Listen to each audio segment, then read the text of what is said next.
Good afternoon. It's nice to see some of you here in the Great Hall and to be able to connect with all of you virtually today. On my first day as Attorney General, I spoke with all of you, the more than 115,000 employees of the Department of Justice, for the first time.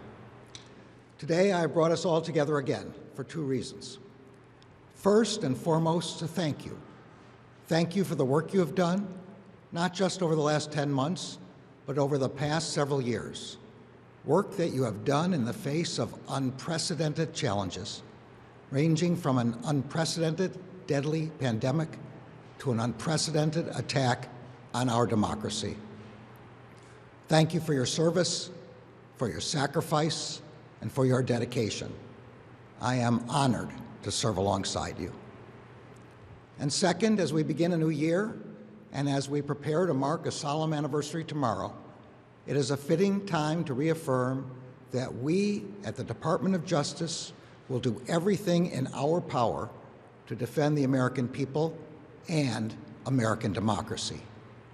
We will defend our democratic institutions from attack. We will protect those who serve the public from violence and threats of violence.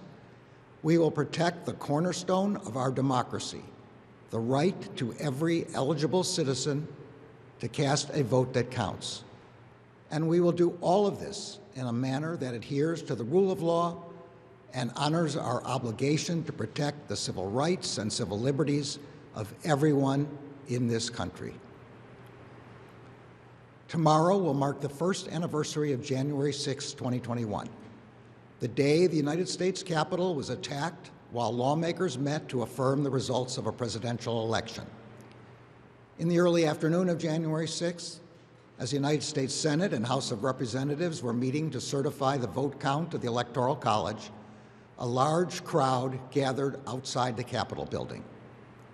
Shortly after 2 p.m., individuals in the crowd began to force entry into the Capitol by smashing windows and assaulting U.S. Capitol Police, who were stationed there to protect the members of Congress as they took part in one of the most solemn proceedings of our democracy. Others in the crowd encouraged and assisted those who attacked the police. Over the course of several hours, outnumbered law enforcement officers sustained a barrage of repeated violent attacks. About 80 Capitol Police and 60 D.C. Metropolitan Police were assaulted. As our own court filings and thousands of public videos of the event attest, perpetrators punched dozens of law enforcement officers, knocking some officers unconscious. Some perpetrators tackled and dragged law enforcement officers.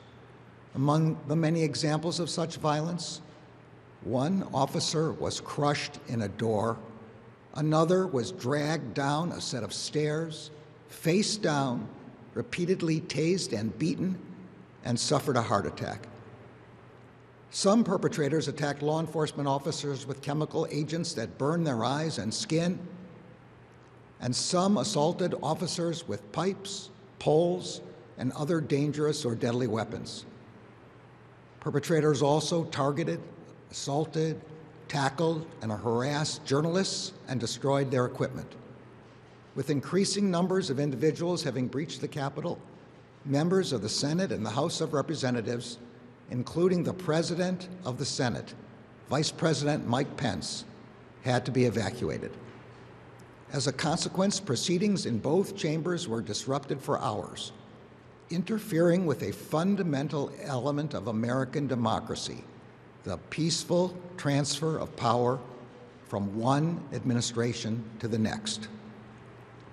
Those involved must be held accountable, and there is no higher priority for us at the Department of Justice. It is impossible to overstate the heroism of the Capitol Police officers, Washington, D.C. Metropolitan Police Department officers, and other law enforcement officers who defended and secured the Capitol that day. They demonstrated to all of us and to our country what true courage looks like. Their resolve, their sacrifice, and their bravery protected thousands of people working inside the Capitol that day. 5 officers who responded selflessly to the attack on January 6 have since lost their lives. I ask everyone to please join me in a moment of silence in recognition of the service and sacrifice of Officer Brian Sicknick, Officer Howard Liebengood, Officer Jeffrey Smith, Officer Gunther Hashida, and Officer Kyle DeFreitag.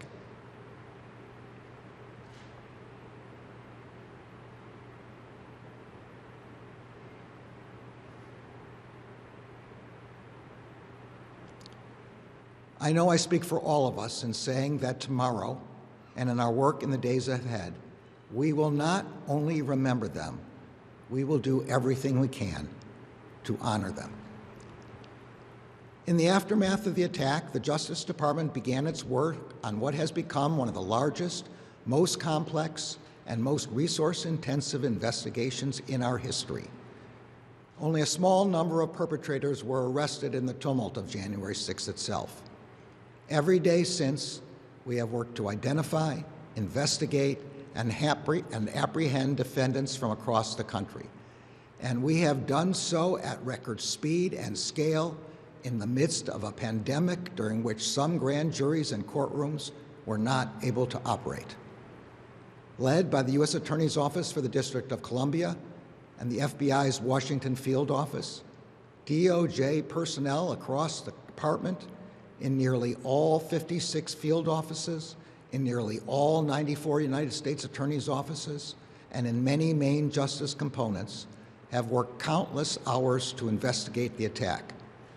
Approximately 70 prosecutors from the District of Columbia and another 70 from other U.S. Attorney's offices and DOJ divisions have participated in this investigation. So far, we have issued over 5,000 subpoenas and search warrants, seized approximately 2,000 devices, poured through over 20,000 hours of video footage, and searched through an estimated 15 terabytes of data. We have received over 300,000 tips from ordinary citizens who have been our indispensable partners in this effort. The FBI's website continues to post photos of persons in connection with the events of January 6th, and we continue to seek the public's assistance in identifying those individuals.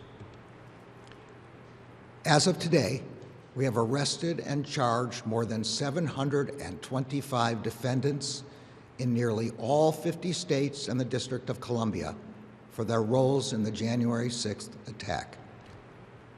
In charging the perpetrators, we have followed well-worn prosecutorial practices. Those who assaulted officers or damaged the Capitol face greater charges. Those who conspired with others to obstruct the vote count also face greater charges. Those who did not undertake such conduct have been charged with lesser offenses, particularly if they accepted their responsibility early and cooperated with the investigation. In the first months of the investigation, approximately 145 defendants pled guilty to misdemeanors, mostly defendants who did not cause injury or damage. Such pleas reflect the facts of those cases and the defendant's acceptance of responsibility, and they help conserve both judicial and prosecutorial resources so that attention can properly focus on the more serious perpetrators. In complex cases, initial charges are often less severe than later charged offenses. This is purposeful, as investigators methodically collect and sift through more evidence. By now, though, we have charged over 325 defendants with felonies, many for assaulting officers, and many for corruptly obstructing or attempting to obstruct an official proceeding. 20 defendants charged with felonies have already pled guilty. Approximately 40 defendants have been charged with conspiracy to obstruct a congressional proceeding and/or to obstruct law enforcement. In the months ahead, 17 defendants are already scheduled to go to trial for their role and felony conspiracies. A necessary consequence to the prosecutorial approach of charging less serious offenses first is that courts impose shorter sentences before they impose longer ones. In recent weeks, however, as judges have sentenced the first defendants convicted of assaults and related violent conduct against officers, we have seen significant sentences that reflect the seriousness of those offenses, both in terms of the injuries they caused and the serious risk they posed to our democratic institutions. The actions we have taken thus far will not be our last.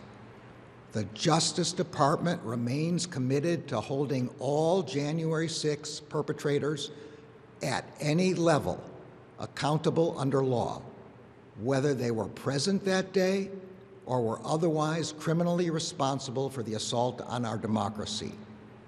We will follow the facts wherever they lead. Because January 6 was an unprecedented attack on the seat of our democracy, we understand that there is broad public interest in our investigation. We understand that there are questions about how long the investigation will take and about what exactly we are doing. Our answer is, and will continue to be, the same answer we would give with respect to any ongoing investigation. As long as it takes, and whatever it takes, for justice to be done consistent with the facts and the law. I understand that this may not be the answer some are looking for, but we will and we must speak through our work. Anything else jeopardizes the viability of our investigations and the civil liberties of our citizens. Everyone in this room and on these screens is familiar with the way we conduct investigations, and particularly complex investigations. We build investigations by laying a foundation. We resolve more straightforward cases first because they provide the evidentiary foundation for more complex cases. Investigating the more overt crimes generates linkages to less overt ones. Overt actors and the evidence they provide can lead us to others who may also have been involved. And that evidence can serve as the foundation for further investigative leads and techniques. In circumstances like those of January 6, a full accounting does not suddenly materialize. To ensure that all those criminally responsible are held accountable, we must collect the evidence. We follow the physical evidence. We follow the digital evidence. We follow the money. But most important, we follow the facts. Not an agenda or an assumption. The facts tell us where to go next. Over 40 years ago, in the wake of the Watergate scandal, the Justice Department concluded that the best way to ensure the department's independence, integrity, and fair application of our laws, and therefore the best way to ensure the health of our democracy, is to have a set of norms to govern our work. The central norm is that in our criminal investigations, there cannot be different rules depending on one's political party or affiliation. There cannot be different rules for friends and foes, and there cannot be different rules for the powerful and the powerless. There is only one rule. We follow the facts and enforce the law in a way that respects the Constitution and protects civil liberties. We conduct every investigation guided by the same norms, and we adhere to those norms even when, and especially when, the circumstances we face are not normal. Adhering to the department's longstanding norms is essential to our work in defending our democracy, particularly at a time when we are confronting a rise in violence and unlawful threats of violence in our shared public spaces and directed at those who serve the public. We have all seen that Americans who serve and interact with the public at every level, many of whom make our democracy work every day, have been unlawfully targeted with threats of violence and actual violence. Across the country, election officials and election workers, airline flight crews, school personnel, journalists, local elected officials, U.S. senators and representatives, and judges, prosecutors, and police officers have been threatened and/or attacked. These are our fellow citizens who administer our elections, ensure our safe travel, teach our children, report the news, represent their constituents, and keep our communities safe. Some have been told that their offices would be bombed. Some have been told that they would be murdered, and precisely how, that they would be hanged, that they would be beheaded. Police officers who put their lives on the line every day to serve our communities have been targeted with extraordinary levels of violence. Flight crews have been assaulted, journalists have been targeted, school personnel and their families have been threatened.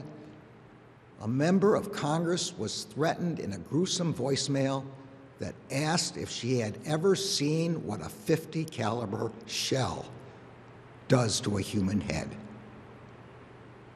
Another member of Congress, an Iraq War veteran and Purple Heart recipient, received threats that left her terrified for her family.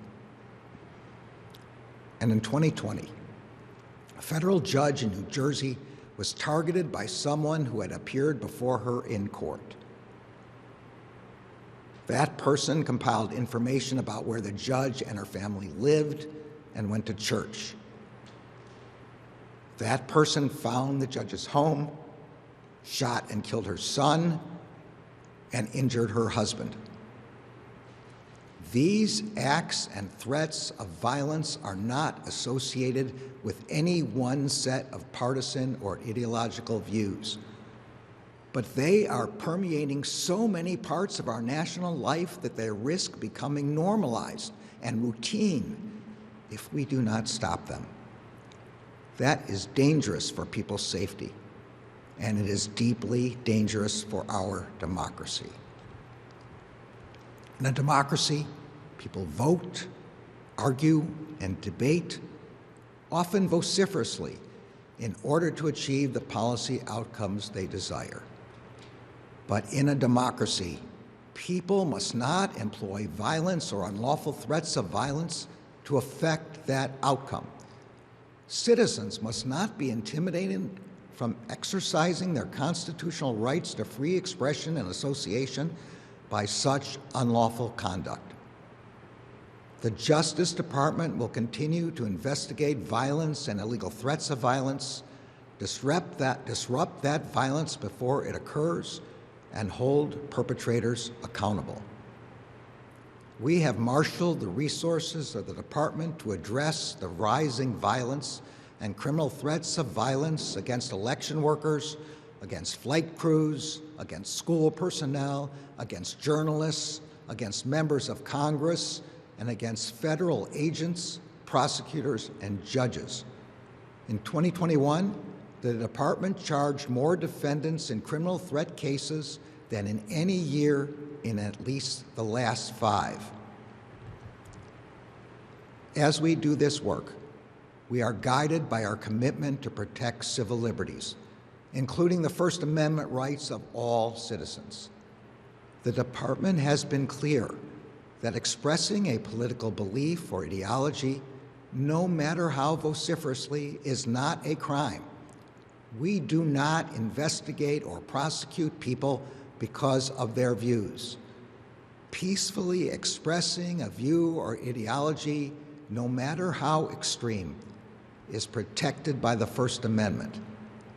But illegally threatening to harm or kill another person is not.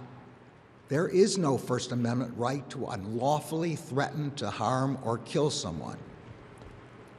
As Justice Scalia noted in R.A.V. versus City of St. Paul, true threats of violence are outside the First Amendment because laws that punish such threats, quote, protect individuals from the fear of violence, from the disruption that fear engenders, and from the possibility that the threatened violence will occur. The latter point hits particularly close to home for those of us who have investigated tragedies ranging from the Oklahoma City bombing to the January 6th attack on the Capitol. The time to address threats is when they are made, not after the tragedy has struck. As employees of the nation's largest law enforcement agency, each of us understands that we have an obligation to protect our citizens from violence and fear of violence, and we will continue to do our part to provide that protection.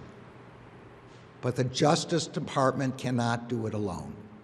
The responsibility to bring an end to violence and threats of violence against those who serve the public is one that all Americans share. Such conduct disrupts the peace of our public spaces and undermines our democracy. We are all Americans. We must protect each other. The obligation to keep Americans and American democracy safe is part of the historical inheritance of this department. As I have noted several times before, a founding purpose of the Justice Department was to battle violent extremist attacks on our democratic institutions. In the midst of Reconstruction following the Civil War, the department's first principal task was to secure the civil rights promised by the 13th, 14th, and 15th Amendments. This meant protecting Black Americans seeking to exercise their right to vote from acts and threats of violence by white supremacists. The framers of the Civil War amendments recognized that access to the ballot is a fundamental aspect of citizenship and self-government. The Voting Rights Act of 1965 sought to make the promise of those amendments real. To do so, it gave the Justice Department valuable tools with which to protect the right to vote. In recent years, however, the protection of the Voting Rights Act have been drastically weakened. The Supreme Court's 2013 decision in the Shelby County case effectively eliminated the preclearance protections of Section 5, which had been the department's most effective tool for protecting voting rights over the past half-century. Subsequent decisions have substantially narrowed the reach of Section 2 as well. Since those decisions, there has been a dramatic increase in legislative enactments that make it harder for millions of eligible voters to vote and to elect representatives of their own choosing. Those enactments range from practices and procedures that make voting more difficult, to redistricting maps drawn to disadvantage both minorities and citizens of opposing political parties, to abnormal post-election audits that put the integrity of the voting process at risk, to changes in voting administration meant to diminish the authority of locally elected or nonpartisan election administrators. Some have even suggested permitting state legislators to set aside the choice of the voters themselves. As I noted in an address to the Civil Rights Division last June, many of those enactments have been justified by unfounded claims of material vote fraud in the 2020 election. Those claims, which have corroded people's faith in the legitimacy of our elections, have been repeatedly refuted by the law enforcement and intelligence agencies of both the last administration and this one, as well as by every court, federal and state, that has considered them. The Department of Justice will continue to do all it can to protect voting rights with the enforcement powers we have. It is essential that Congress act to give the department the powers we need to ensure that every eligible voter can cast a vote that counts. But as with violence and threats of violence, the Justice Department, even the Congress, cannot alone defend the right to vote. The responsibility to preserve democracy and to maintain faith in the legitimacy of its essential processes lies with every elected official and with every American. All Americans are entitled to free, fair, and secure elections that ensure they can select the representatives of their choice. All Americans are entitled to live in a country in which their public servants can go about their jobs of serving the public free from violence and unlawful threats of violence. And all Americans are entitled to live in a country in which the transition from one elected administration to the next is accomplished peacefully.